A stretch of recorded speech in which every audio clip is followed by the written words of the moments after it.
Good evening, Bhante. Good evening. Good evening, Bhante. Good evening, everybody. Good evening, Bhante. Good evening. Right. Good evening, Bhante. Good evening. All right. Good evening, Dhamma friends. Welcome to another Bhante. class of online Pali reading class sessions. We will let other people to join. Probably a couple of seconds. Good evening, Bhante. Good evening.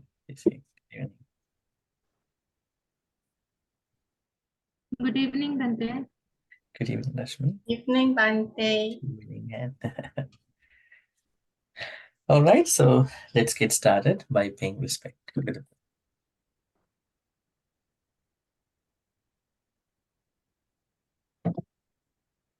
Sadhu, sadhu, sadhu. Namo tassa bhagavatu arahatu samma sambuddhassa. Namo tassa bhagavatu arahatu samma sambuddhassa.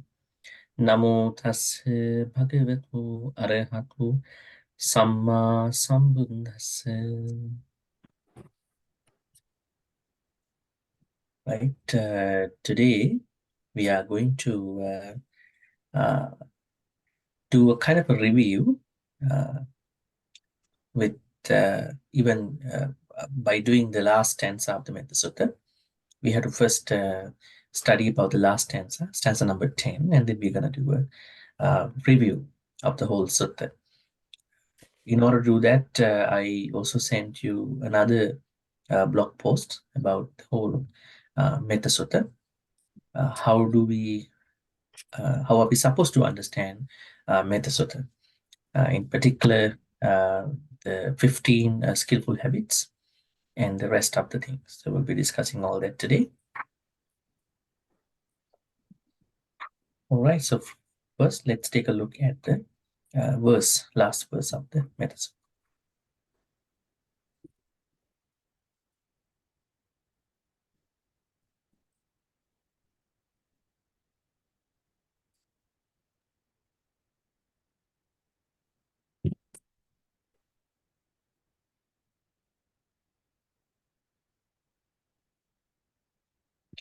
Dittincha anupagamma silava dassanena sampanno kamesu vinaya gedhang nahi jatu gabha seyang punareti. Dittincha anupagamma silava dassanena sampanno kamesu vinaya gedhang nahi jatu gabha seyang punareti. Right.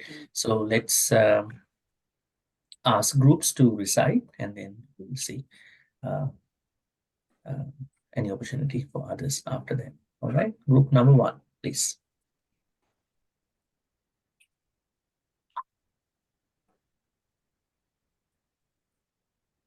Yes, Anne, let's go ahead.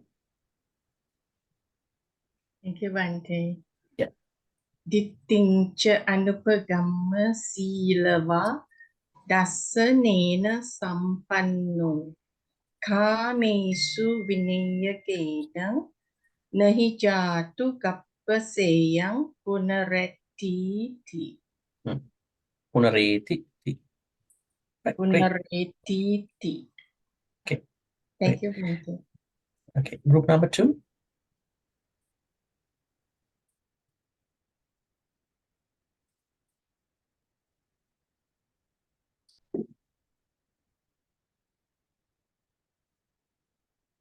Okay, Suzanne, please go ahead. Thank you, Bhante. Yes. Thank you. Dittincha anupagama silava dasanena sampanno kamesu vinaya gedam nahijatu gabhasayam punaretiti. Yeah, great. And group 3, I think Billing, yes. Thank you. Yes. Dittincha anupagama silava Dasanena sampano. Kamesu bineya gedang. Nahi jatu gabaseyang punaretiti. Okay, great. Thank you. And group number 4, yes, KBO. Thank you, Bhante. Yes. Ditincha anupagama silava dasa nena sampano. Kamesu vinaya gedang nahi jatu gabaseyang punaretiti. Great. And Thank group 5.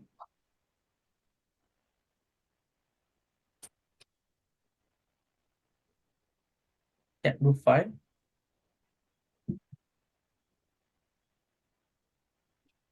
If not, group 6.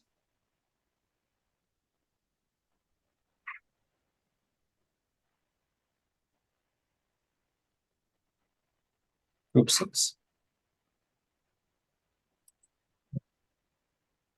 Someone from group 6?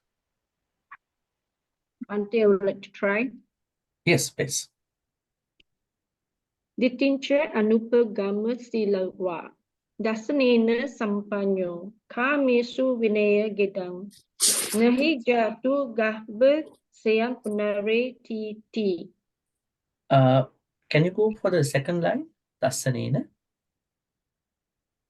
Dasanena sampanyo.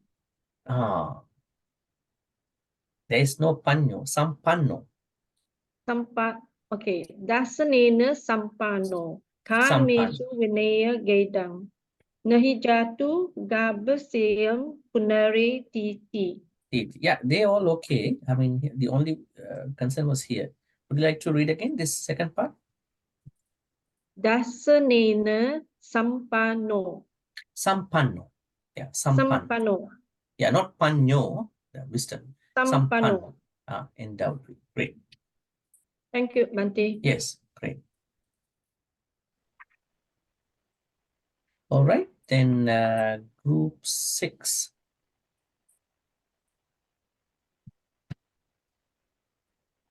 Someone from group 6? Yeah, Tisitan, I'm thinking they were kind of like scribbling on the screen. Is it from your side? Green lines, probably. Something is on your side. Okay. Yes, please go ahead, Tisitan. Yeah.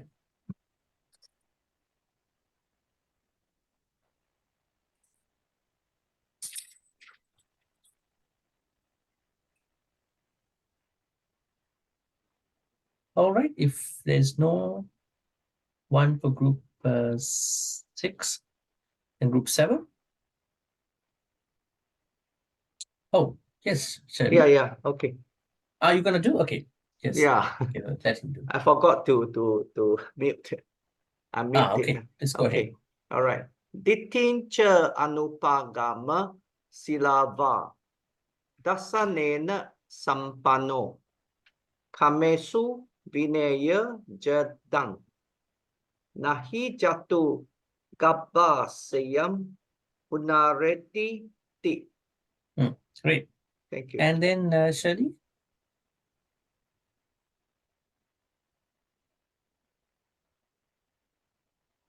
Thank you, Bhante. Yes. Ditinja anupagama silawa dasanena sampano kamesu vinaya gedang nahijatu kapaseyang punareti. Great. Shirley, are you from group 8 or 7? Group 7. Group 7. Then Tisita from group 8. I'm group 6. Then group 8. Yes. Group 8, I will give, yeah, Melinda, I see what I will give. Yeah. Doris, are you from group 8? Yes, Bhante. Okay, please go ahead. Thank you, Bhante. Ditincha anupagama silava dasanena sampano. Kamesu vinaya gedang nahi jatu gapaseyang punareti ti. Okay, great. Thank you, Bhante. Now we are giving the opportunity to others, starting from Melinda. Yes, Melinda. Thank you, Bhante. Sorry, go ahead. I'm using handphone and No, in the it's car. okay. Okay.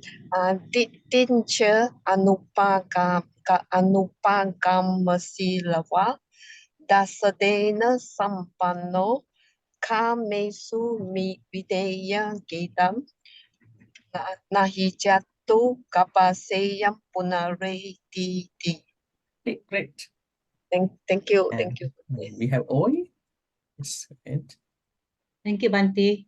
Yes. Itincha anubagama silava dasanina sampano kamesu vinaya gedang nahijatu gaba seyam punari titi. Okay, great. Thank you. And we have Chupeng. Thank you, Bhante. Ditincha anupagama silava dasanena sampano kame suvinaya gedam nahijatu gabaseyam puna etiti. Okay, great. Here. And we have Ochu Wong. Yes. Thank you, Bhante. Yes. Titincha anugama silava dasanena sampanno kamesu vinaya gedam nahijatu gabaseyam punaretiti. Did you say Ditincha Anupagam? Titincha anupagamasil. Yeah. Sorry, titincha anupagamasilava. Yeah, great. Thank you, Bhante. Yes, all right. Anybody else?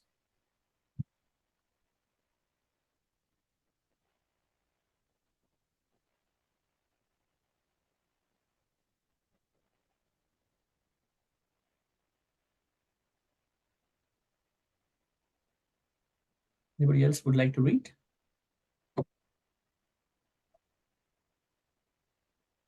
Bhante, any?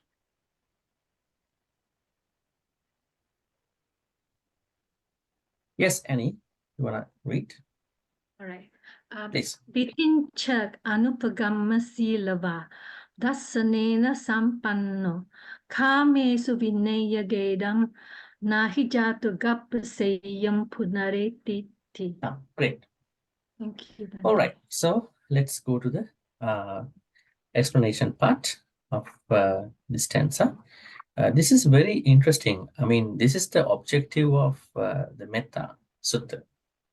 I would say the purpose of Metta. Let's see how it works.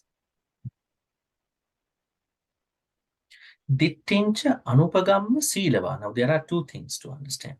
Now, one thing is having not come to wrong views. Why ditti matters here? Why is ditti related to the Metta? What do you think about it? Huh? What is the connection between ditti and Metta? Do we have to have a right perspective, right view to practice Metta? Is it a must?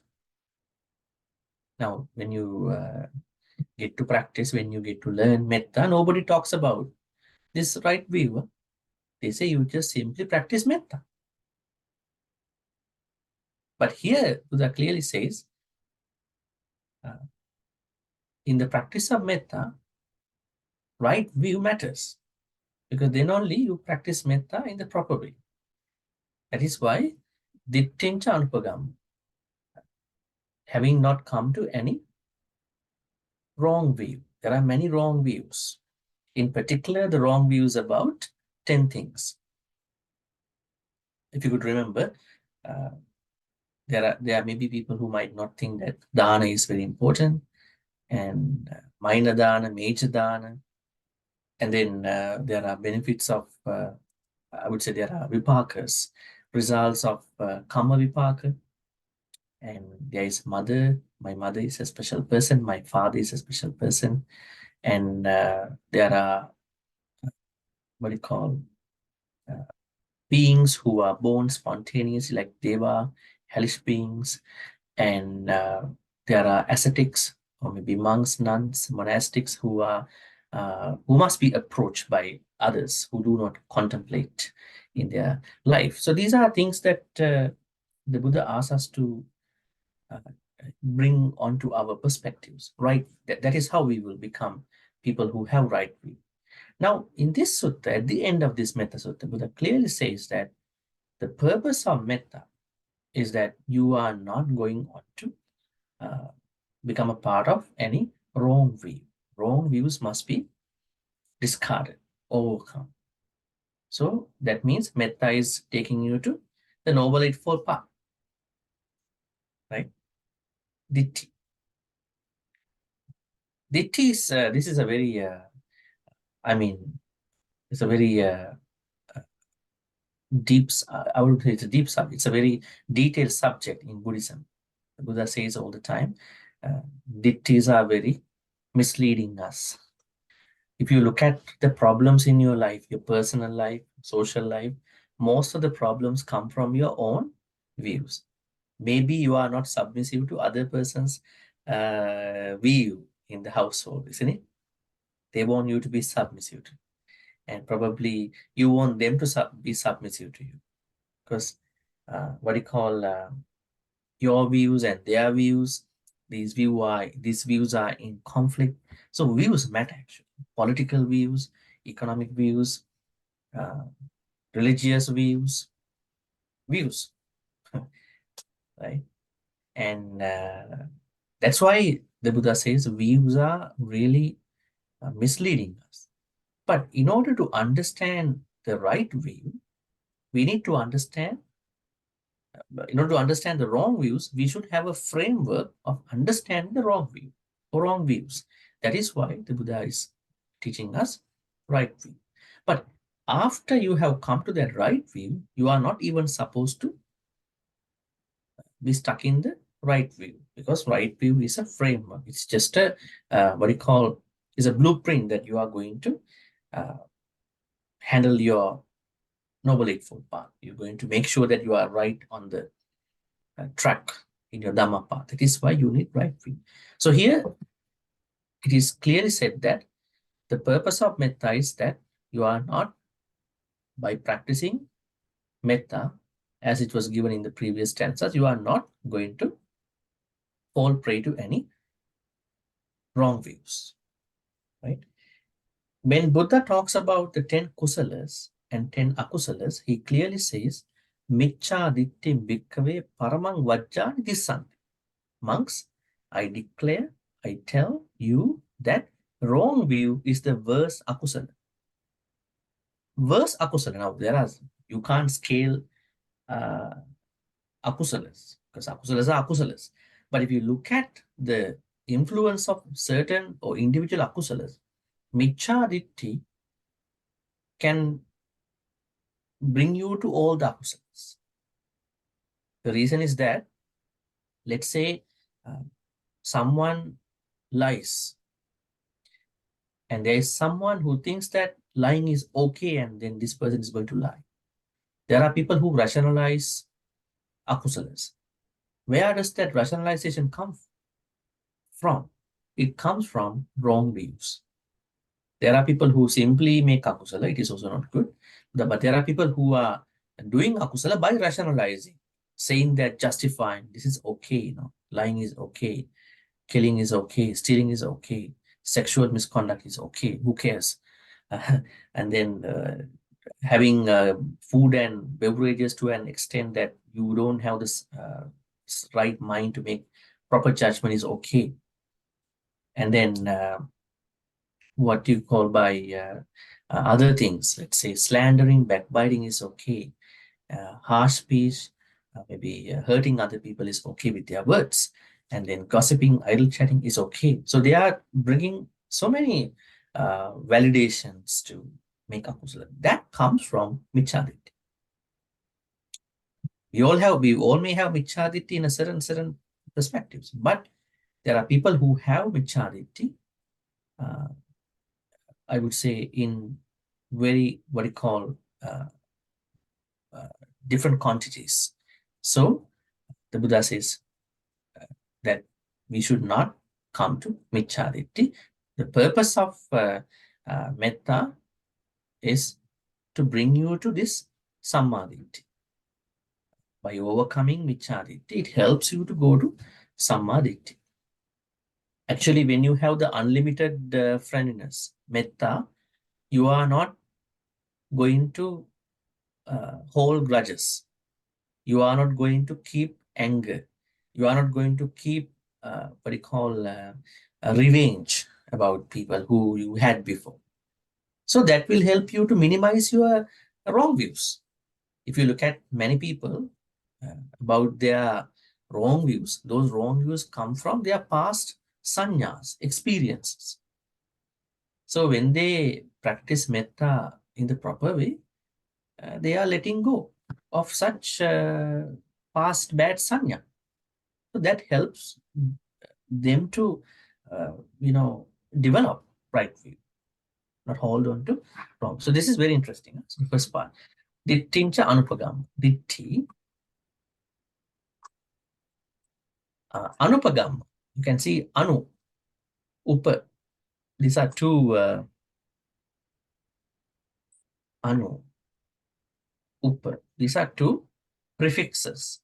Anu means according to the, upa means near.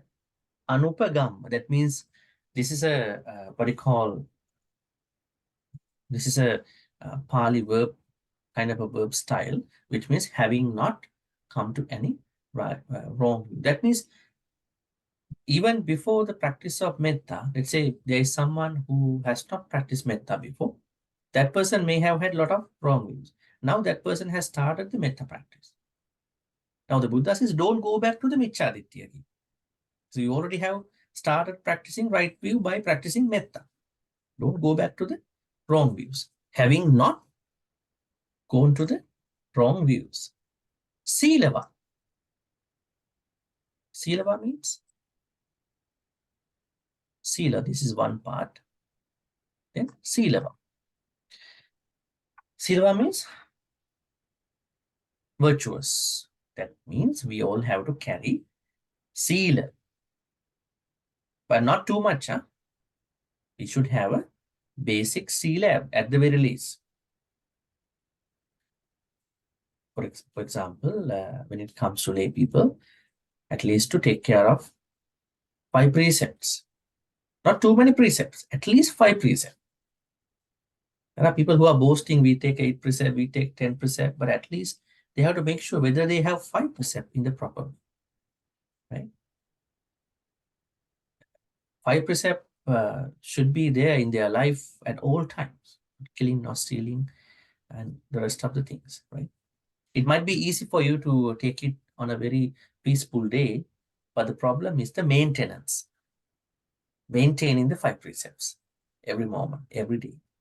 Right? So silava means along the practice of metta, one has to think about not going back to any wrong views, at the same time maintaining one's sila, one's 5 precepts, right? Dittincha anupagama, silava.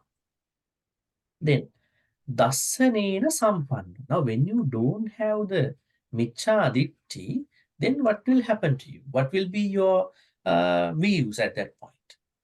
Now you suppose you don't have wrong views, then you must be at the very least sotapanna. This dassanena means sotapanna level. Have we found out this particular Pali word in other suttas? Saha vassa dassana sampadaya. Remember that? Saha vassa dassana sampadaya.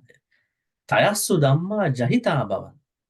Sakkaya ditti vichikicchitancha. Silabbatang vapi yadatta. There, it comes in the Ratana Sutta.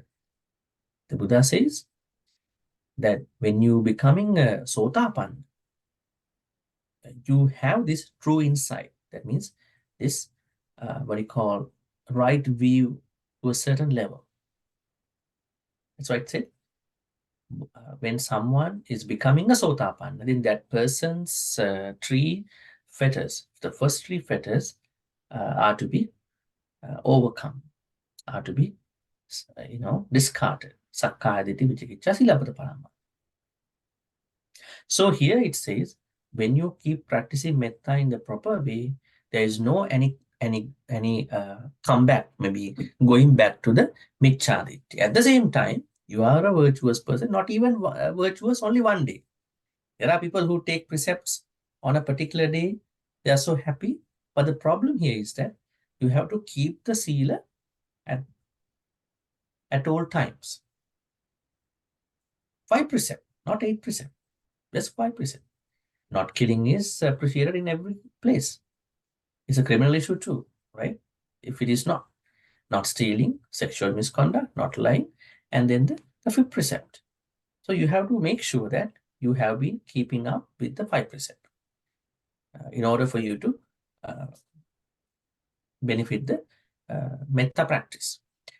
At the same time, if you are practicing the metta in the proper way, as the Buddha says in the Metta Sutta, you are able to at least to become a sotapanna.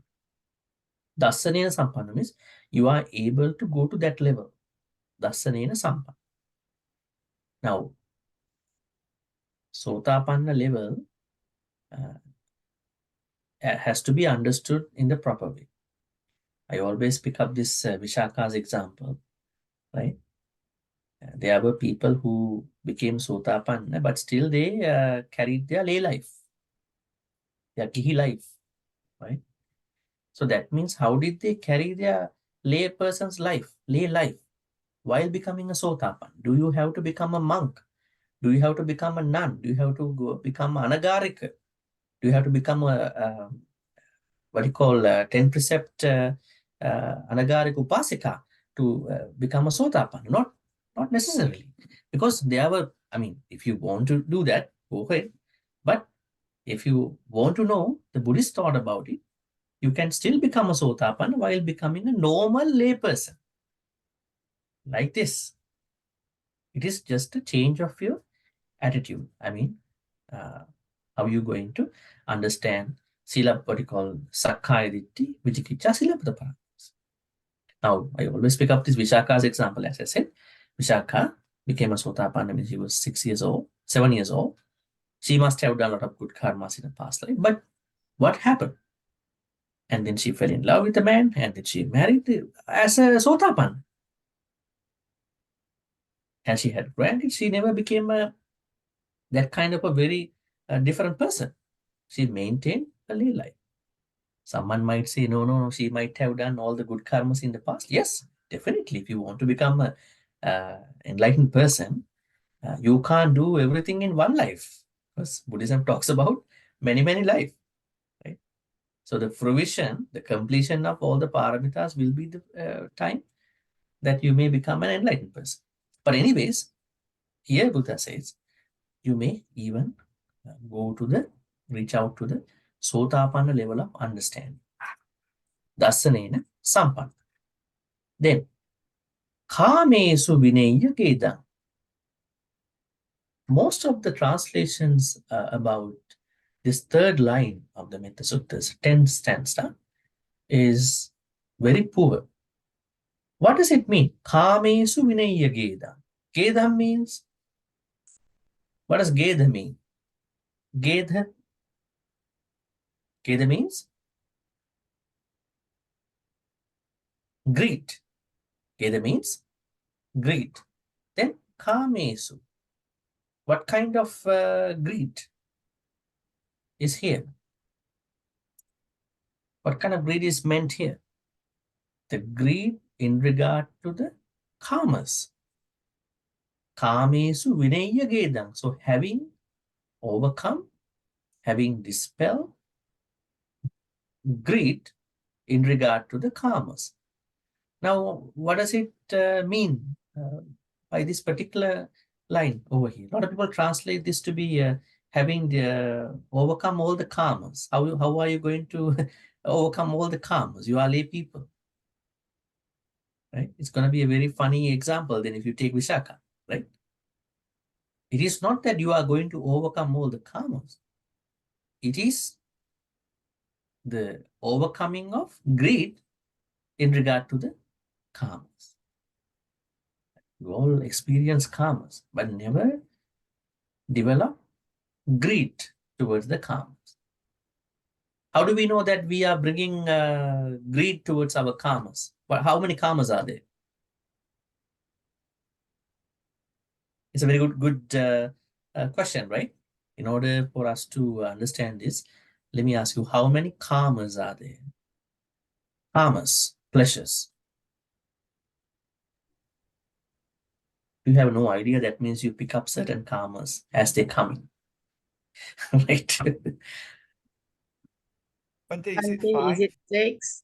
Kusala and akusala karma. No. It's not karma. Calm. 6. It's 6. calm. 6 Let kali me Bhante. type that for you. Senses. Calm. Our six senses. 6 senses. 6 senses are karmas? 3 types of karma. Not karmas. Karmas. K long A M A. Okay, these are different Pali words. Okay, one is karma. Another one is karma. We don't talk about this one. Karma. We talk about the first one. Karma. Is it our 5 senses, Bhante? 5 senses are not karmas. They are the what you call sources. They are the sense faculties that are used by us to gain karmas. But I'm asking, what are the karmas? What are the karmas? Desires. Sense faculties are, taking. Desires.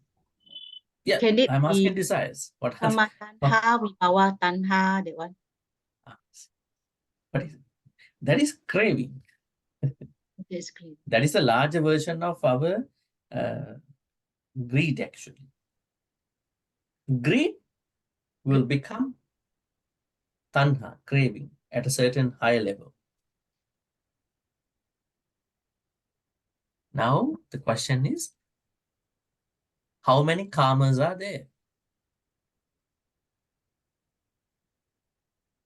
I think I already shared with you many weeks ago.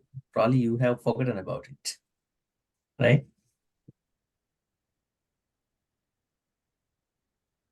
Have you ever heard that I was explaining something called Rupa Kama, Saddha Kama, Gandha Kama, Yes. Rasa Kama, Pottabha Kama, Dhamma Kama, isn't it?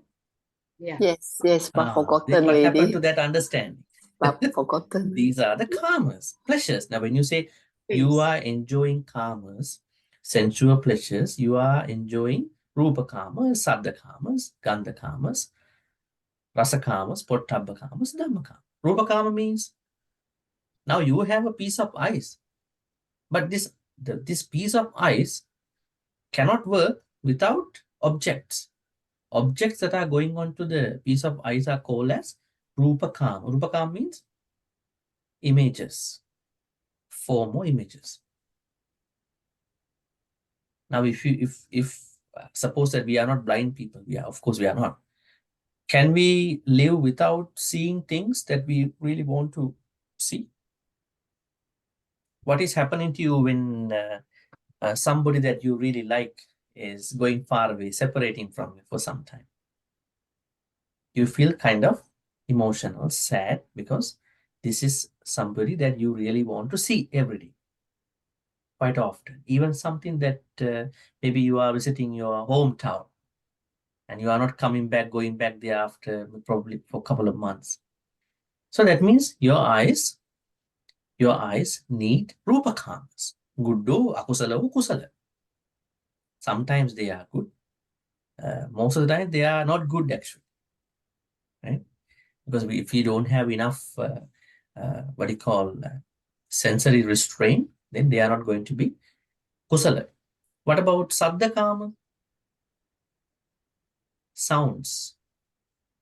To hear the sounds that we want to hear, right? They are called Saddha Kama. Gandha Kama, sensual pleasures regarding smell. The previous one is sensual pleasures regarding sounds. The first one, sensual pleasures regarding sight.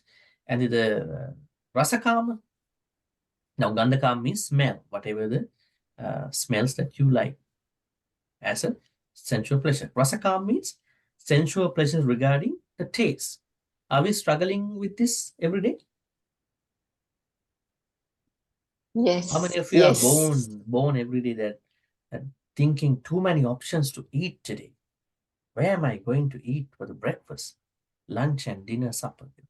So struggling in the mind. So many foods out there. And really bombarded with the information about the food.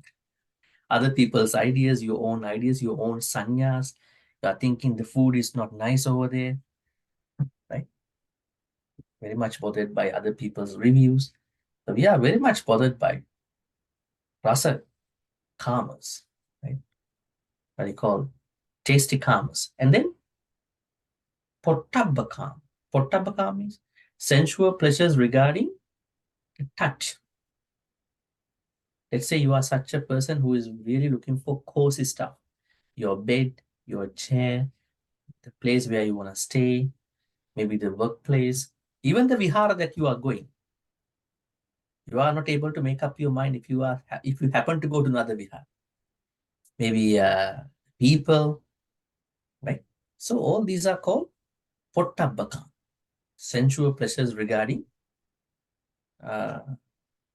pottab, touch, right? And then dhammakam. Dhammakama means sensual pleasures regarding dhamma. Is it? Dhammakam. Dhammakama. This one. What is this? Dhammakam. Are there any sensual pleasures regarding Dhamma? Are there?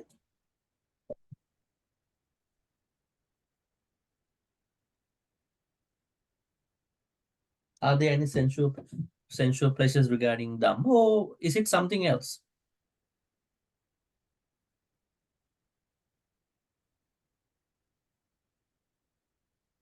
What's going on? There's something lacking in our discussion over the past many months. Dhammakam. Dhammakam? Pleasant thoughts. Pardon me? Pleasant thought. Pleasant thoughts. Is it Dhammakam? Now you are struggling with this Pali word Dhamma. I told you, this word carries many meanings. This is the problem. Now you're thinking, okay, maybe I'm going to interpret this in a good way. Dhamma means something good. Dhamma, Dhamma. Maybe pleasant thoughts, wholesome thoughts. But what is Dhamma here? Dhamma means thought.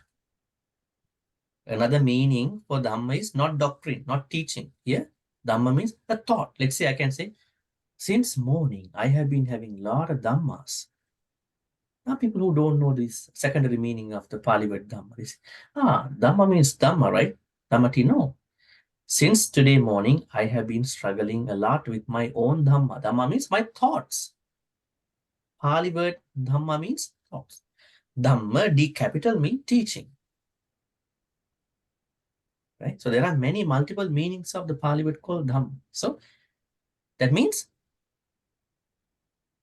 thought, sensual pleasures regarding thoughts. Do we have such pleasures?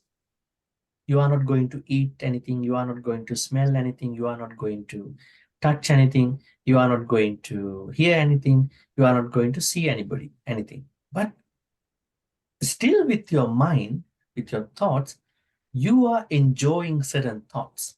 Maybe a past memory, maybe a precious time that you spend with somebody, precious thing you did in a certain place. That memory comes as a thought. So you are enjoying it as a sensual pleasure. Are there such things in your life? Do you or you don't? Do you have certain times that you are enjoying your past moments in your life, even yesterday, even maybe last month, many years, maybe your young time? Or you all are young, huh? Yes, Bhante. Bhante. The happy moments, like the happy moment. Happy moments. Not even happy moments, even the unhappy moments people can think. I think a lot of people think a lot of time unhappy moments. They are always going back to their past, saying, what if I could have done? What if I had done this way? Things could have done this way. They're all struggling with what if, should haves, could haves. Right? always going back. That means you go back to a past memory, past thought, past event, and you're making it a thought now. In other words, we call it, we identify this particular Dhammakama in a nice word. What is it? Have you ever had people saying, today I'm not in a good mood, you know? Why is it?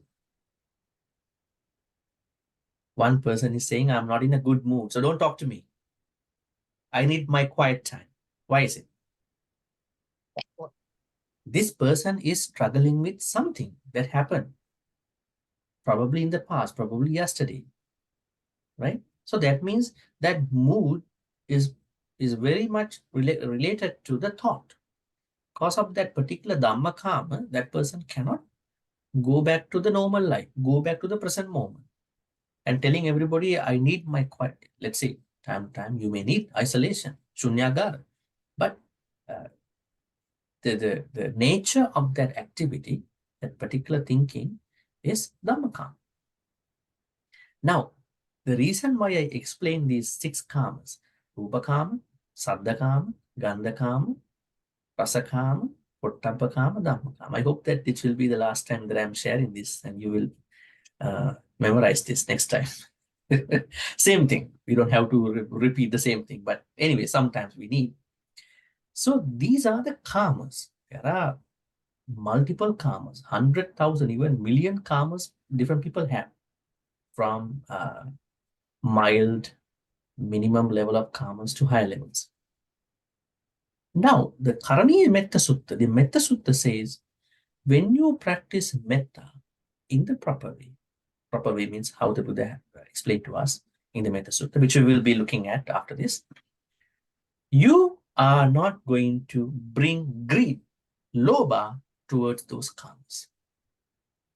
Now, let's take an example of someone who is bringing lobha, greed, towards one of the kamas, one of the 6 kamas. Let's say Rasakama. Rasakama means sensual pleasures with regard to the taste. How can someone bring greed to this Rasakama? Mostly they are very natural. If you are not training your thoughts, then definitely greed is going to bother you. When you say there is a person who is really into akusala, this person probably knows what he or she is doing. Most probably, his or her thoughts are not well trained. Right? So now let's take Rasakama is affected by greed. Can you think about an example? How your Rasakama is affected, impacted by the greed.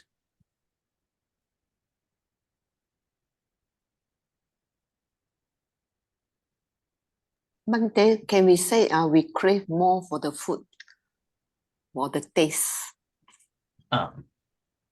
Okay. Craving is a higher version of greed. Now we are talking about simple greed. Simple greed means that you are, English word craving you can use, but the word tanha is the higher version, the pinnacle of greed, lobha. That's why you understand kama tanha, bhava tanha, vibhava tanha. They are higher levels. But let's say someone is really bothered with the taste of something. I hope you wouldn't mind calling you a foodie from today. Foodie, people who are calling them, we are foodies. That could be a different experience. But what if there's someone who is very bothered by the food? Yes, Suzanne, you have something? I was thinking of the word overindulgent. Indulgent. Overindulgence. Yeah, indulgence. Too much of anything. Yeah. Can you give us an example? Well, too much food, Mm-hmm. too much television, too much of anything, really. Yeah, too much. Too much, it has to be understood, This too much can vary from one person to the other person, right? Someone might say, I want to eat 2 plates of rice. But I think we all know when we have too much for ourselves. Okay, Yeah. so it's like individual version of too much. Individual. Yes. To be aware of too much for yourself. Okay. Yeah. All right. Yes. Yeah, that's a good way of looking at it. Yeah, so that means we have to understand our boundary, our limit of anything, right? Especially in the food, in terms of food. Then we eat properly. Then when you see, when you hear, when you smell, when you taste, when you what do you call it? Feel the touch, when you think, then you have a very trained level of understanding, right? In terms of your karmas. Now here the Buddha says, what is more important for a person is to dispel or overcome the greed in regard to karmas. Karmas are okay. Without karmas, you cannot survive, right? And don't try to control karmas rather than stopping the greed going to the karmas. Greed is the problem. Because if you are trying to control your karmas, then you will have a very hard time. You will compensate your karmas. Like the person who went sugarless for 7 days. Control karmas, you know. And then this person, somebody who actually consulted me a long time, and I was actually a chaplain at university back in Canada. And this student told me that she has been sugarless for 5 days now. But what happened on the 6th day, and she's going back to thinking, I haven't had any sugar for 5-6 days. So the 7th day, I'm going to compensate for the 6 days. And started eating all these sugary stuff, chocolates and all that. This control kind of sugarless living.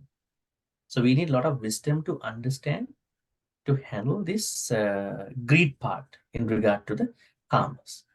So have some moderate karmas.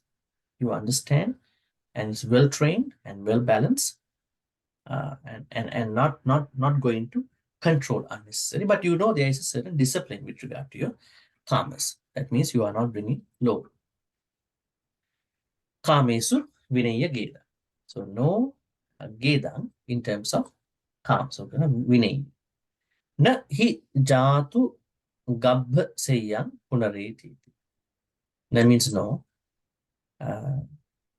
Jatu. Jatu. What does jatu mean? Jatu mean it's kind of a word that ascertains the certainty. Certainty. That means when you have been practicing metta in the proper way, you are not going back to the wrong views. That's so sure, actually. That's certain. And you are virtuous. And then you are even going on to the sotapanna level of understanding. And then you are making sure that there is no greed going to affect your karmas. At this point, there are a lot of certainties happening. And then finally, you are very much certain that you would be able to finish your sansaric journey at a certain point, and then you are not going to be reborn in a womb of any body. I think that part is a very, I would say, it could be the final plan of our sansaric life. That means we are planning that we are not going to be reborn in someone's womb. But the idea is that this is what we have to understand as Nibbana. Then somebody might ask, womb is only one type of rebirth. What are the other type of rebirths? Andaja, Jalabhuja, Sansedaja, Upadya. There are 4 types of rebirths in Buddhism, right? Andaja means egg-born being. So the Buddha doesn't talk about egg-born. What if that somebody will have to be reborn in an egg? That's a kind of an animal rebirth. Then Jalabhuja means womb born, us who were born, who were given to birth in womb. And then Sansedaja means those beings who are reborn in places of what do you call little different places, dirty places. And the Upapathicas are Devas and Devas, Brahmas, and the hellish beings. So the idea that you are not going to be reborn in a womb-based life does not only mean that is only the place that you are not supposed to be reborn. It also includes all the other places, which means thinking about Nibbana. Your plan is to attain Nibbana one day. So as you can see in the stanza clearly demonstrates that the purpose of Metta is not to go back to entity, maintain your seal of 5 precepts, and then bringing your, what do you call, your right view to the Sotapanna level, and then trying to minimize, trying to dispel greed in regard to the karmas, thereby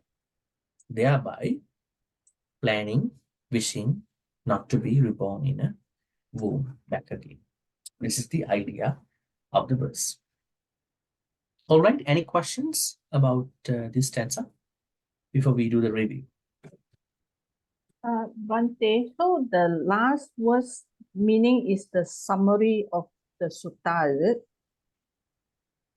Last verse is about the objective, the purpose, the final objective of the metta practice.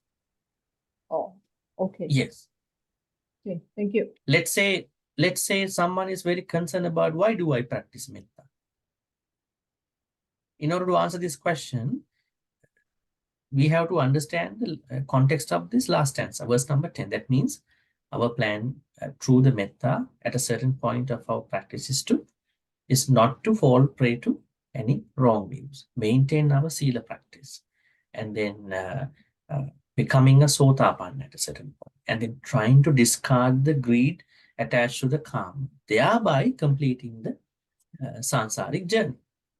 So I think this is a very good answer to someone who may ask a question, what is the purpose of metta? But this purpose of metta is the higher level of metta's purpose. In normal life, the purpose of metta is to become a very good human being.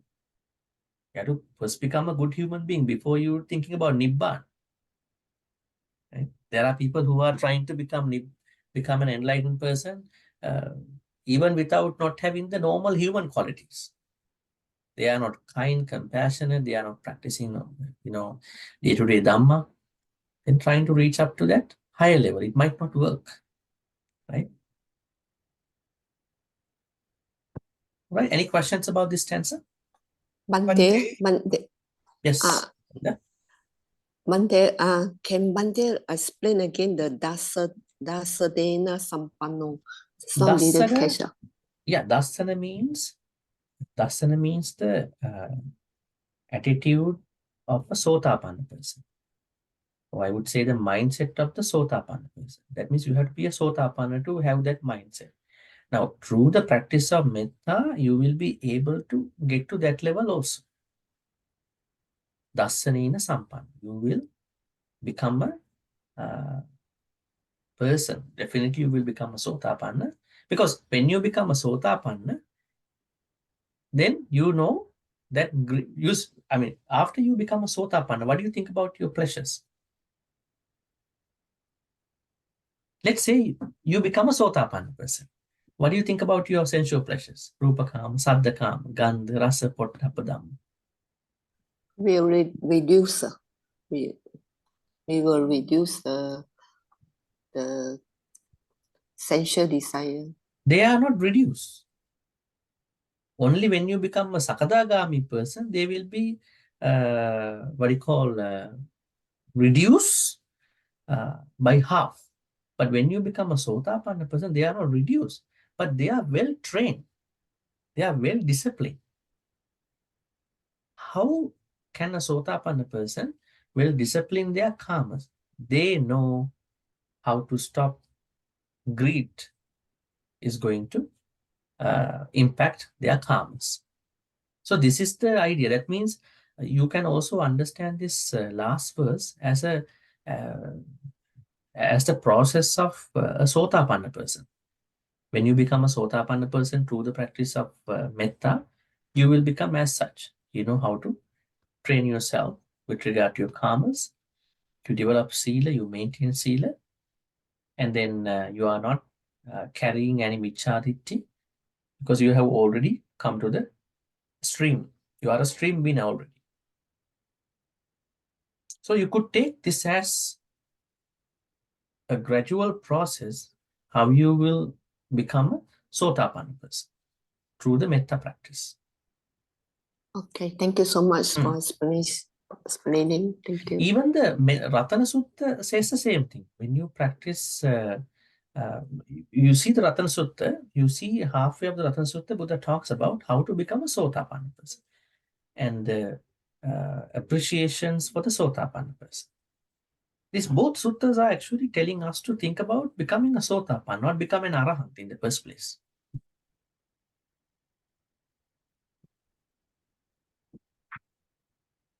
All right, I think you can save other questions till we finish the review. Okay, so today we are going to do the review finally. In order to do the review of the Metta Sutta, I'm going to show you a blog post which I made from one of my talks given last year. Okay, let's identify Metta Sutta in the proper way. Okay. 15 skillful habits and the unlimited practice of Metta. Right? As you can remember, this Metta Sutta talks about 15 skillful habits in this first 3 stanzas, in the Sutta's first 3 stanzas. Karaniya Kusalena, Sakko Jutasuyas, and all that. You can see that there are 3 stanzas that deal with the 15 skillful habits. Why are we supposed to understand these 15? The reason and the cause of understanding these 15 is that you will never be able to practice Metta if you do not bring these 15 skillful habits into your life. You will do a kind of a Metta prayer, maybe Metta mantra, but you never be able to practice it in your real life in the proper way. That's why I highlighted these 15 which are coming in the first 3 stanzas. You can see Sakko ujuja sujuja suvachocha samudvaratimani Santussa kocha subarocha appakichu sallavuti Santindriyocha nipakocha appagabbu kulesu anunakittu. And third one, Nacha kuddang samachari kenchiyena vinyo paripodi. You can see that these are what you call habits, skillful habits, which we all need to cultivate in order for us to practice Metta. Otherwise, you are not able to practice Metta in the proper way, the real way. You will do something in your own, but you won't feel that your Metta practice works consistently, seamlessly. Let's see what they are a little bit. Sakko, talented. Uju, straight. We talk about Uju Suju in a different way, which means straightness with regard to your body and speech. Suju means straightness with regard to your thoughts. Being open to good advices, soft-heartedness, humbleness, being content, easily supportable, Apagicho, create time for the necessary, Sallahuka buddhi, simple life, Santindriyo, calm senses, Nipako, rise to an occasion, you are able to respond to any event, Appagabbu, not aggressiveness, Kulesu Annagitu, not ceasing to individuals of proof of people. That means not having any greed towards individuals. Nacha kuddang samachari kinchiyena vinyo paripodiyo. You are not doing any activities which the wise people might blame. Actually, when you cultivate these 15 habits, then what will happen to is that you are easily going to practice the metta. Okay? You are going to, I would say they are prerequisites for the metta practice. What was your metta practice initially? Somebody might tell you, go sit down and just think about may may wellness, may happiness come to you. These are certain guidelines that a guided meditation can work. But the metta practice, which the Buddha talks about, is a very gradual, structured practice. It's not like a mantra. That kind of guided meditation will work for you in a certain way, but you won't benefit that metta in terms of attaining Nibbana. If you really want to bring this to Nibbana, at least to become a Sotapanna, you are supposed to practice metta as given by the Buddha in the Metta Sutta. So now the first thing is, I'm talking from a practical point of view. So before you are thinking about distance, other people, anger, whatever, you need to cultivate 15 skillful habits. All right, that's number one. I'm not going to detail all these because you can see the what I call the blog post. Second, if you can remember, I shared with you many times that when you practice metta, you should practice metta inclusively, which means you have to bring metta to every human, every being. There are people who are sometimes not bringing metta to those difficult ones. They are keeping some grudges. You should be able to bring metta to all living beings. Remember the story of a monk who was bitten by a snake, and he claimed to have been practicing metta every day, every morning, every afternoon, every evening. But he was bitten by the snake and he passed away. And the Buddha's thought was that he did not practice metta towards certain snakes, Virupakka, Irapata, Chabbyaputta, Kandha. That means in order for our metta to benefit, we have to know who are the beings around us. So how can someone go to that level? By understanding who are the beings around me and all that, only by having sakko, uju, suju, those qualities, those habits. When they develop those habits, they are able to properly implement these things, understanding difficult people, understanding their blind spots in their metta practice. Right? Sometimes you may be doing a metta practice in the wrong way. Who knows? You do your own meditation without proper advice of a certain teacher. Sometimes they have their own versions of meditations from their own style. This country style, that country style. But we are teaching the sutta-based meditation. Sutta-based. Not your own imagined meditation style. Right? There are a lot of ways of practicing metta. Even you go to the Europe, North America, they have their own ways of practicing metta. But we are talking about the metta practice given by the Buddha in the suttas. That's very important. Not different people, XYZ people's metta meditation. So then when you cultivate those 15, you understand, you have the capability, you know how to do it. So that means it's very important to practice those 15. And after having practiced those 15 to a certain level at the very least, you will come to that strength. Then when it comes to the perspectives of metta, maybe radiation sending the metta, you are going to be concerned about 7 things. Number 1, strength and size.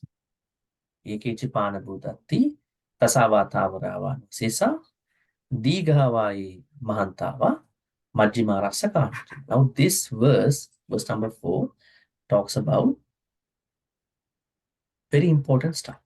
Tavarava, Anavasesa, Tasa, Panabhutati, Diga, Mahanta, Majjhima, Rasa, Kanava, Tula. Let me ask you, in your learning of any metta meditation, who did tell you that you have to be concerned about the size of different beings when you practice metta? Has anybody ever told you that you have to pay attention to largeness, shortness, and what you call the height of certain beings? Has anybody ever told you as such? Or they just simply said, no, no, no, they are not material. Don't think about their size. They don't think about how big are they. Don't think about how large. Don't think about how tall are they. You just bring metta. How did you learn this metta then? I hope you haven't learned metta in the way that these physical dimensions matter. You are not telling other people, hey, you are a short person, so now I am going to practice metta because you are a short person. You are not telling that in public. You are doing here when you doing it. You are such a very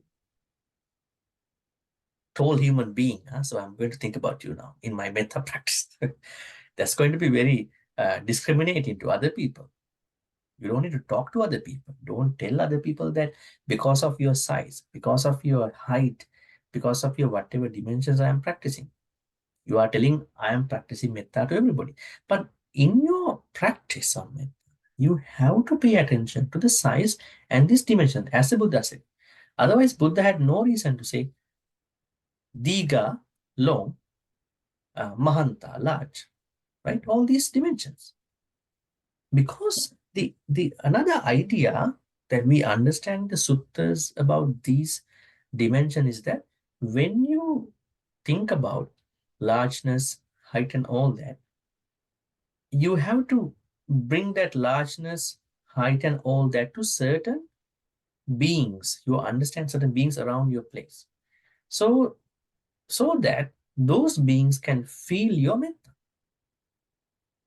That is the purpose. Right? Now, in that monk's story, who passed away, was bitten, he didn't think about the Virupak snakes. He didn't think about the Erapata snakes. He didn't think about the Chabbyaputta snake. He didn't think about the Kanda Gautama. He always said, may all beings be well and happy. Who are these all beings actually? No idea about who they are actually. Right?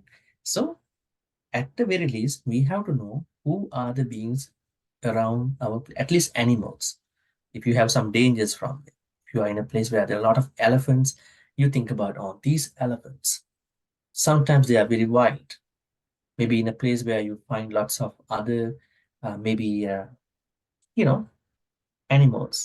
cows, probably buffaloes, probably other animals that you are thinking about. So they can feel your metta.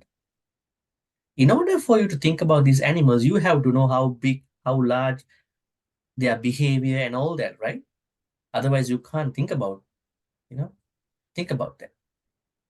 That's why when we do the metta, when we do any meditation, even on our Sunday meditation, I always remind our participants, scanning your body, because you are going to practice meditation based on you.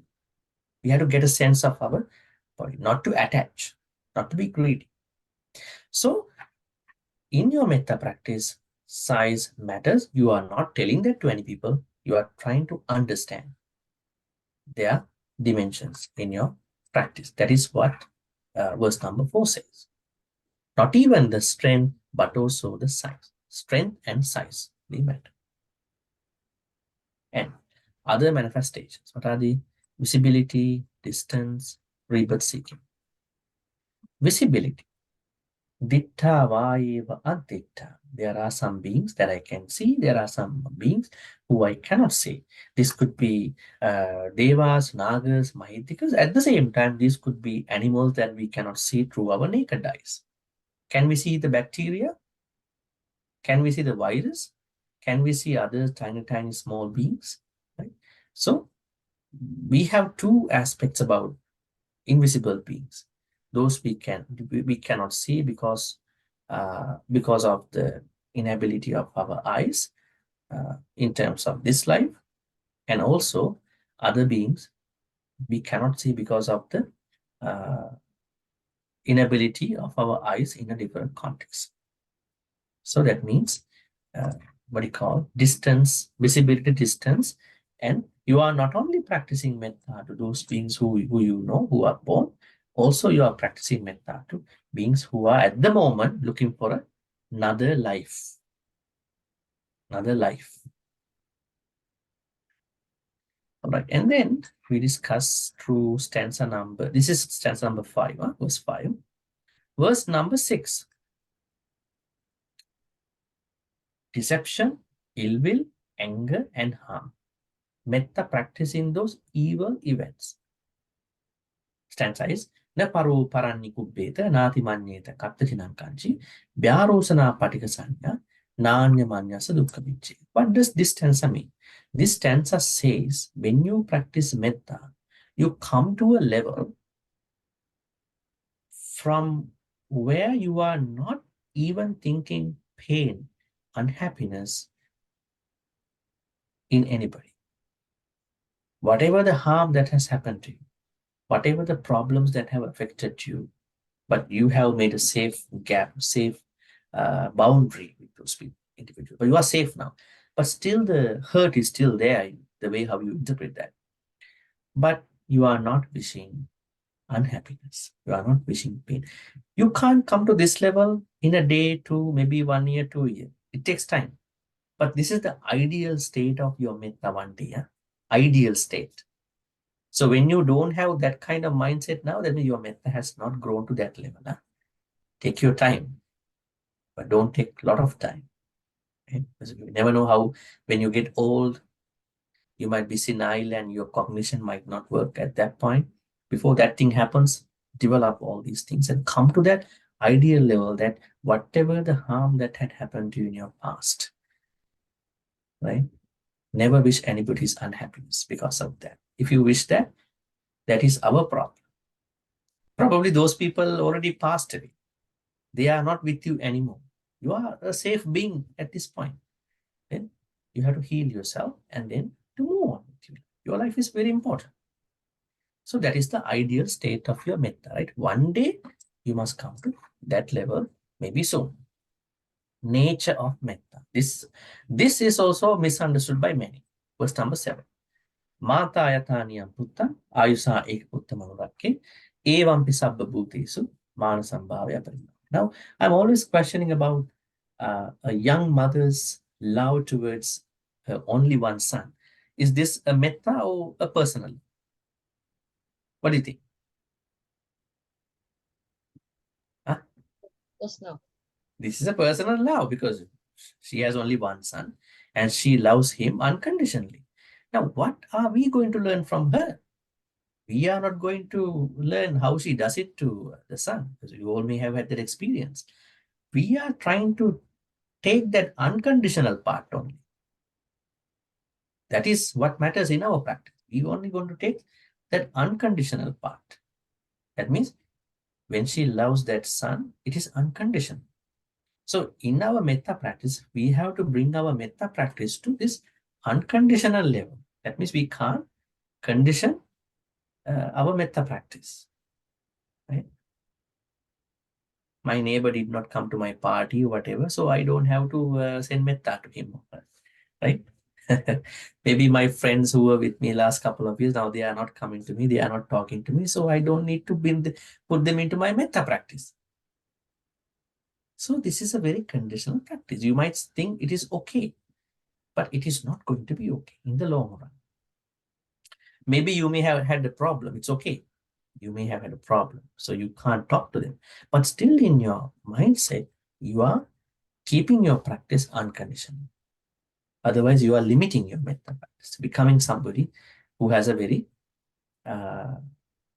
provisional level of your conditional, marginal level of your metta. Okay, that is what we're going to learn from that young mother who has one son. We only take that unconditional part. Number 5, verse number 8.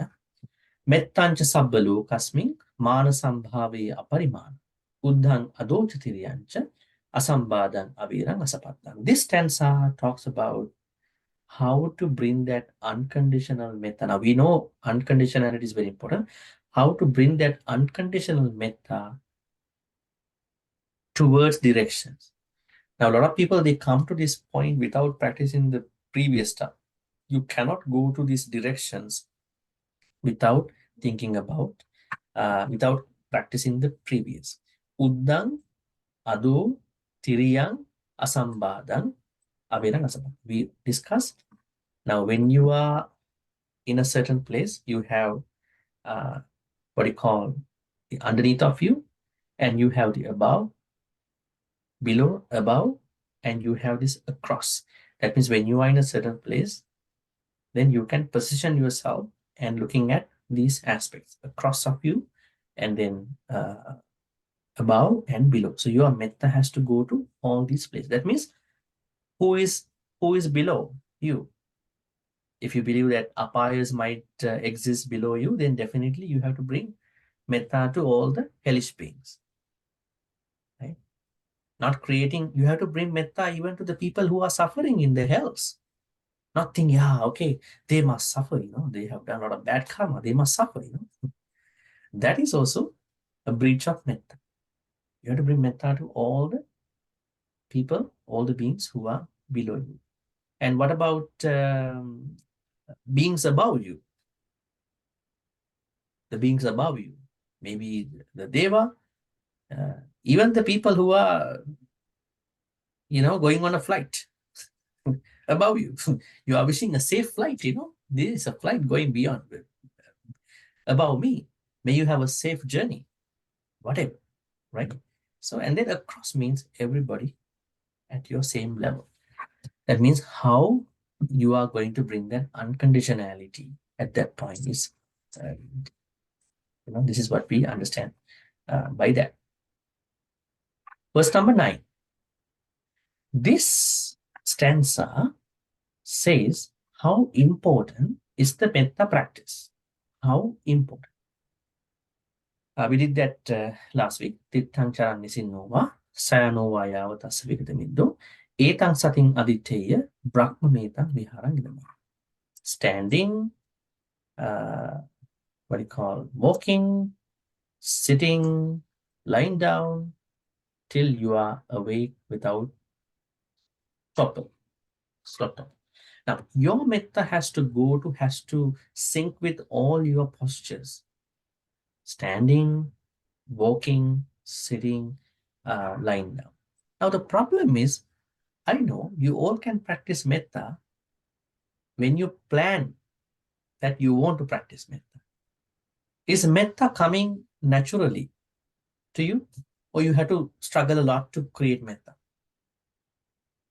Your default mode has to be metta. That means you have to talk with metta, think with metta, and then act with metta. You don't have to struggle. I have to be practicing metta now, because that is what all these speakers are talking. That is what the books are talking. You shouldn't be struggling. If you struggle, mean that the practice has not come to you in the proper way. So the Buddha says that if you are someone who is looking for a way to spend the day to the best of the Dhamma, to the highest of the Dhamma, metta is that highest nature that you have to bring into your every posture, every activity. How nice is that if you could? So how can someone bring that to every activity without making it a natural practice? I think for many people, metta is a very challenging, struggling practice. They have to struggle a lot. They have lots of wounds going on in the past. Maybe they have not properly understood, read about the sutta as well. So Buddha says, metta is not just a sitting practice.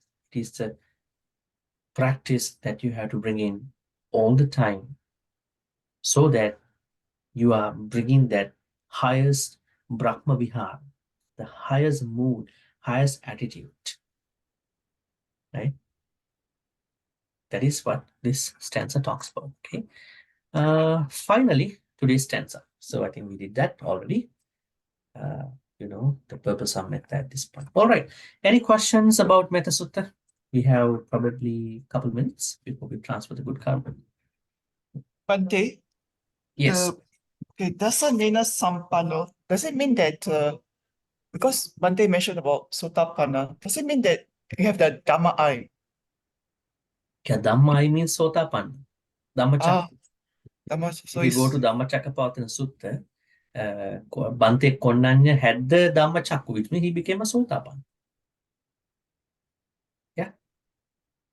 That is another word we have about this Dasani, Dhamma Chakku.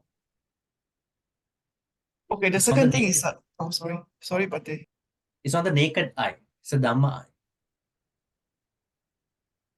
Yes. Okay, Bhante, the Dhamma Dhamma Karma, is the Dhamma with a long A or short A? Because Dhamma, what is it? during one of the retreats, Bhante said there are three types of Dhamma. Okay. One with a D capital. Okay. The other one with a small D but short A. The third one is D small and long A. And the long A is thoughts. Okay, Something so like that. maybe I'm going to send to everybody this way. Okay.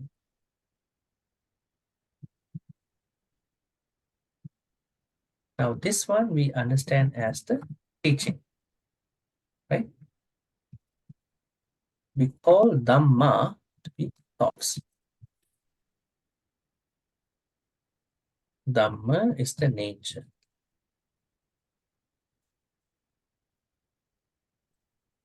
Now, so these are the three terms with regard to Dhamma that you need to understand. Actually, this has to be Dhamma actually. I have to change it. Speed because I don't have the diacritical marks here. Dhamma. Thoughts. Yeah, Dhamma. Thank you, Bhante. Yeah. There is someone who did a PhD about the multiple meanings of the word Dhamma. It's a very scholarly book actually, written in, I think, done in early 90s. His name is John Ross Carter, done for Colgate University, his PhD. So he did a PhD about the multiple meanings of this Pali term, Dhamma, in the Sutta text, Abhidhamma text, and then other places. I think you don't have to read that. It's very scholarly. But for the moment, what is important is to understand that the Dhamma has multiple meanings. So you have to understand depending on the context. So Dhamma Kama, right? Dhamma Kama.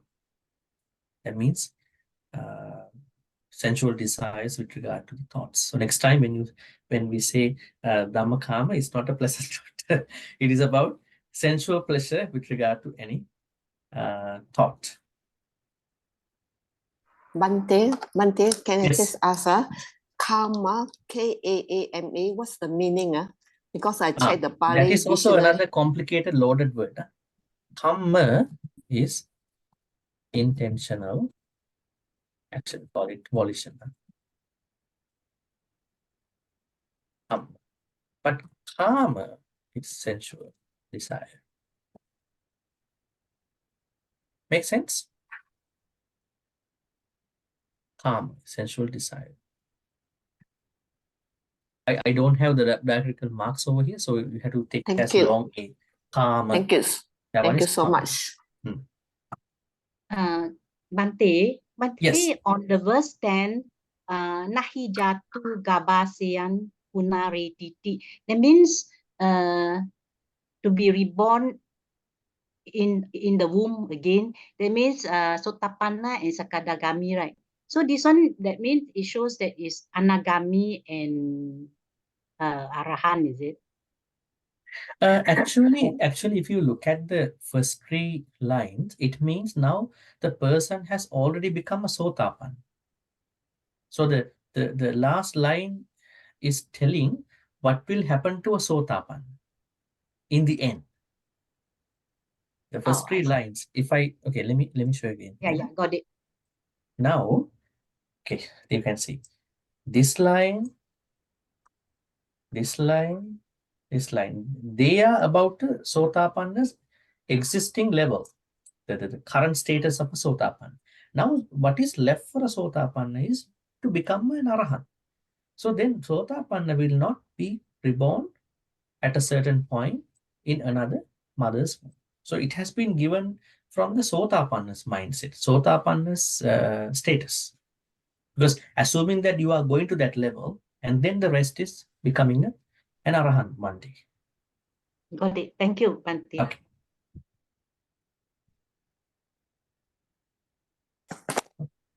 Bhante, Yes. Bhante, can I just some like metta? Sometimes we just wish may all beings without exception be happy. Is it okay? We don't refer to the size, long or tall, or can we just pray when we just chant Sabe Sata Bhavantu Sukhitata will do? That is how we normally do.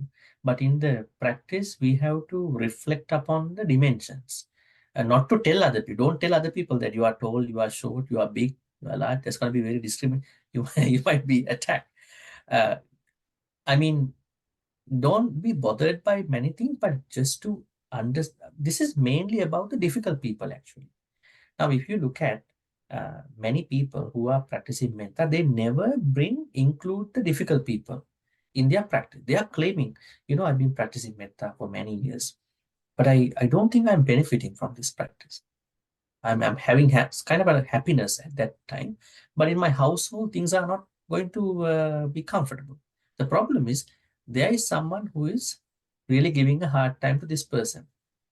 This person has never been included in the Metta practice. So now, in order to understand this particular person, or maybe an animal outside, maybe any other person, we need to think about that person in particular also. Then that person can feel our Metta. If we just say, may all beings be well and happy, it's an easy statement, very easy, very comfortable, but does that statement reflect our personal level of understanding about other people? It might not. It might be, mostly it might not be.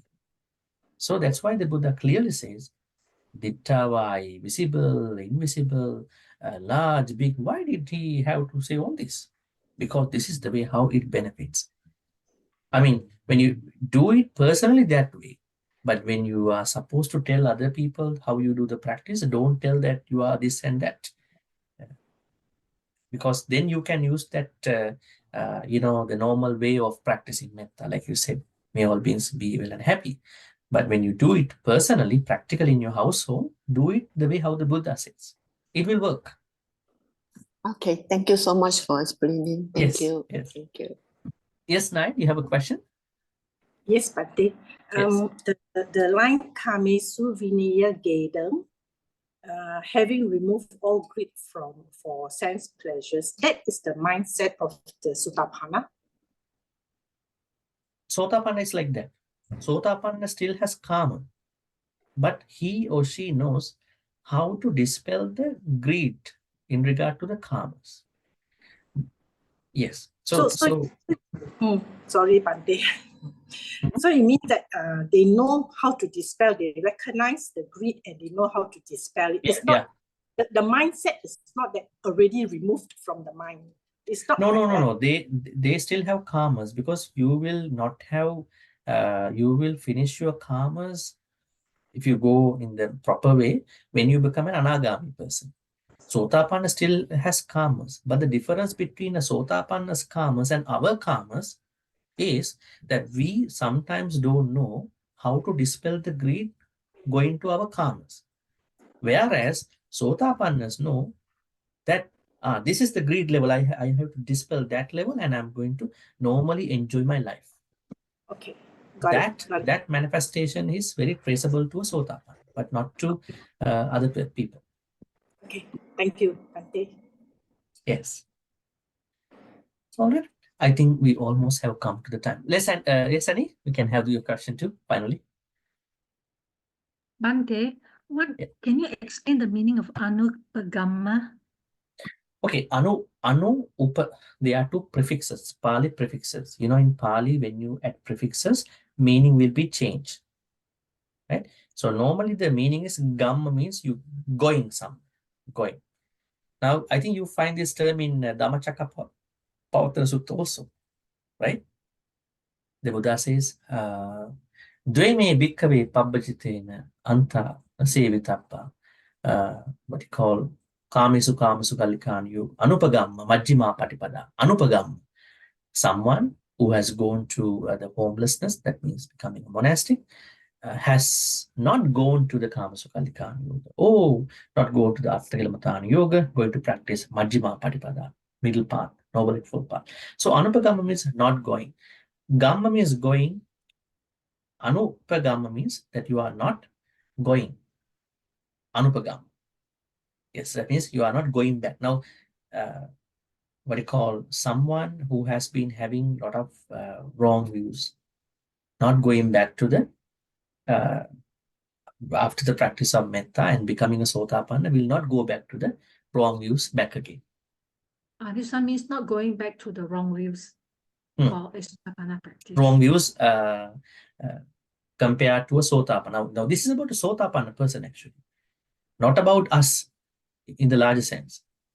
Now, as we practice Metta, we develop Metta, we are succeeding in our Metta practice. Suppose we become Sotapannas, at that point, Sotapannas will never go back to their wrong views because they have the Dasana Sampatti, which you call, what you call the true insight. Ability. Yes, and they know how to trace their karma with the greed, and then the what is the remainder for them is the Nibbana. So this is particularly about you when you become a Sotapanna. Thank you, Bhante. Maybe you are. You may be. Okay, let's wrap this up. Okay, so from next week, now today we are marking our 40th class, our OPRC class episodes. We are going to pick up Dhammapada. I hope that this is going to work because Dhammapada has a nice stanza and probably a story. Maybe we can learn something out of all this. And then we can learn each Pali word because Dhammapada is such a very popular book. Because why we are picking up Dhammapada is not a cherry picking, because you know that we've been doing Kuddaka-pāṭa, right? Kuddaka-pāṭa. We start from, sorry, Kuddaka Nikaya. We start from Kuddaka-pāṭa. Now Kuddaka-pāṭa is finished. Let me show you. I think that is a good way to understand our lineup after that class, right? So back in June, I think June 1st, last year, we started from Kuddaka, you see the Kuddaka Nikaya's first book, Kuddaka-pāṭa. We start from Saranataya, and we did Dasasik 10 precepts, Dvatin Sakara, Kumara Panya, Mangala Sutta, and we did Ratana Sutta, we did Tirokuda Sutta, we did Nidhikanda Sutta, and we today finished Metta Sutta. With Metta Sutta, Kuddaka-pāṭa is over.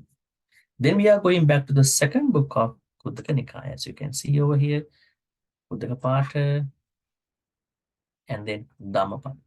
This is how we are picking up Dhammapada. And Dhammapada is, you know that Dhammapada has 26 chapters and 423 verses. And we are going to do the first chapter, which means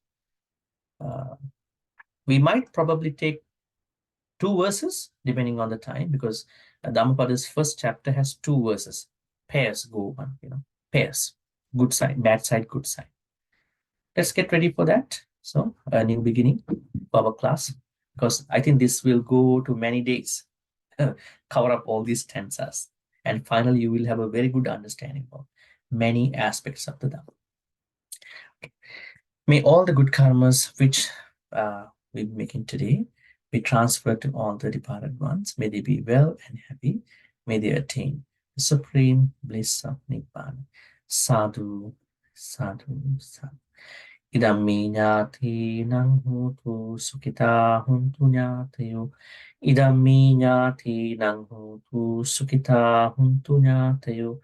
Idam me ñāti nang hotu sukhita huntu ñātayo. Also, may Deva Naga Mahitika receive all these good karmas, share all these good karmas. May they be well and happy. May they protect and bless all of you, all of us, for good health, quality of life, prosperity, and safety. May they in particular bless all of us for our Dhamma journeys. Finally, may they also attain the supreme bliss of Nibbana. Sadhu, sadhu, sadhu. Ettavata cha ammihi sambatang punya sampadang sabbe deva anumodantu sabbasang patti siddhya. Ettavata cha ammihi sambatang punya sampadang sabbe bhuta anumodantu sabbasang patti siddhya. Ettavata cha ammihi sambatang punya sampadang sabbe satta anumodantu sabbasang patti siddhya. Akasattha ca Bhummattha Deva Naga Mahindika Punyantang Anumoditva Chirang Rakkhangtu Lokasasana. Akasattha ca Bhummattha Deva Naga Mahindika Punyantang Anumoditva Chirang Rakkhangtu Lokasasana. Akasattha ca Bhummattha Deva Naga Mahindika Punyantang Anumoditva Chirang Rakhang Tumang Paranti, Chirang Rakhang Tumang Sadati. Also, we make a wish at the end of our event. May all of us be able to be in the company of Kalyana Mittas till we attain Nibbana. Imina Punya Kammena Mami Bala Samagamo Satang Samagamo Hotu Yabanibbana Patya. Finally, may all the good karmas which we've been making today be supportive and helpful for all of us to attain the supreme bliss of Nibbana. Sadhu, sadhu, sadhu. Abhivadana silisse nichang bandha pacha inu chataru dhamma baddhanti ayuvanu sukhang balang ayurarogya sampatti sagga sampatti mevacha ato nibbana sampatti iminati saminchatu. Sadhu, sadhu, sadhu. Right, so our class is over at this point. I'll be seeing you next Thursday at the same time. Thank you, Bhante. Thank you, Bhante. Thank you, Bhante. Good night, everyone. Thank you, Bhante. Everybody. Good night. Good night, everyone. Thank you. Good night, everyone. Good night, everybody. Thank you, Bhante. Sadhu, Thank sadhu, you. sadhu. Thank you. Bye, Take care, everybody. Care too. Thank you, Bhante. Bye. Thank you. Bhante, thank you. Yes. Yes, Bye, Sumana. Shirley. Where Yes, are you Sally. now? Bhante, Where are you right now? I'm in Tokyo now. I see. Okay, Yes. okay. Yes. Yeah, I did send you a message. I don't know whether you received it, but because your email goes to my company, so I need you to delete from there. Is that possible? What is that? You sent it. The notices for the classes, it went to my company email. Ah, all right. So I don't know whether you can delete Okay, I will try. I will try. do you have one at my personal one that's okay? The one with the company one. Okay, I will try. If not, I think you can Re-register. not. I think I don't know how it goes because I haven't added anybody's email. It was initially when it started, I accidentally used the email. Then I think better you go from that email and unsubscribe. Is it? Because I haven't added anyone's email into Google Classroom. They go in there, whatever the Gmail, whatever the emails, and then they sign up. So you have to go with that email, unsubscribe that particular the class from that email and go with the new email and subscribe. Oh, I see. Okay. Yeah.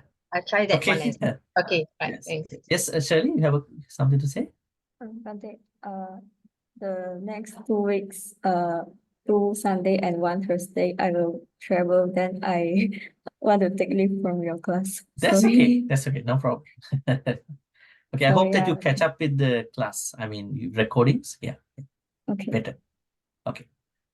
So you have recording for this class as well? Huh? We have recording for this Thursday's class as well? Yeah, if there's a reason that they are not attending, they can take it. Yeah, as I. Bhante, you haven't sent the recording on the 14th when I was in Nepal, India. So sorry about that. Thank you. Been Thank you. traveling. So okay, you would need the 14th one. 14 one. Thank you so 14, much. right? Yeah, 14 one. 14th Thank one you. means now we have After 2 classes. After 2 classes. what is 14th actually? You mean March 14th? Yes, because I stay in India. March 14th. Okay. I was thinking, what is 14? Okay, Yeah, March thank you. 14th one. Okay, that Yeah, means thank you it's so going much. to be 28th, 40th, 38th one, I think. Okay. Yes. I will. Thank you so much, Bhante. Thank you. Okay. Bye-bye. Good night. I hope Good you had night. a good trip in India. Yeah, but I fall sick, influenza. You fell sick? Oh. Oh yeah, because no toilet, we cannot drink water. 6 hours of travel by bus. No The rest bus house. doesn't have a toilet? No. Fall sick. Hubby also fall sick after back. Bhante Dharmapala also sick. Three Bhante is also sick. And then our buses also. Suzanne was with me, sister Suzanne. She also fall sick and then need a drip. Suzanne is the Brahmavihara's one? Yes. Oh, She I went. see. She's my Dharma novitiate Dharma sister. Novitiate. Oh, I see. We went together. Thank you. Thank you. Great. But it's I hope that you are recovering. recovering 2 weeks already. And then very sad to see a lot of beggars there. But I always send Metta to them. All the beggars, the women, the children, all begging for money, for food at the hotel there. Yeah, very sad. Yeah. Thank you so much. And send Metta to everybody. But Okay. Bhante, my hubby still not transformed.